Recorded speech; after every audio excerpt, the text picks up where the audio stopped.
Pourquoi les volcans entrent-ils en éruption?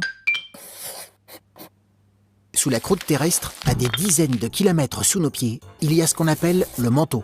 Et dans ce manteau, il y a des points chauds. Ce sont des zones où la roche est tellement chaude qu'elle est liquide. C'est le magma.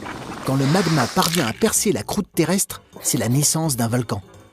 Le volcan prend alors la forme d'une montagne, en cône, avec à son sommet le cratère. Mais qu'est-ce qui se passe quand le magma arrive à la surface? En fait, les éruptions sont très différentes d'un volcan à l'autre. On en distingue deux grands types, les effusives et les explosives. Les effusives, c'est quand le volcan produit de la lave qui coule lentement, hors du cratère. Il est très difficile d'arrêter ces coulées. Les explosives, c'est quand le volcan projette des roches dans le ciel. Des cendres envahissent l'air et des blocs de magma durcis retombent au sol. Ce dernier type d'éruption est le plus dangereux, car très rapide. Les populations n'ont pas le temps d'évacuer les lieux. Le volcan Ontak au Japon est un volcan à éruption explosive. Il s'est réveillé le 27 septembre 2014 et a fait beaucoup de morts.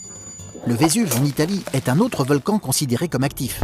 Il a détruit la ville de Pompéi il y a plus de 2000 ans.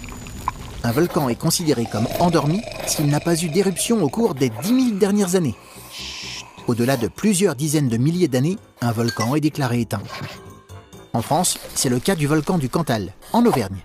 Mais bien qu'éteint, il reste le plus grand volcan d'Europe. Tu te poses des questions? Nous, on y répond.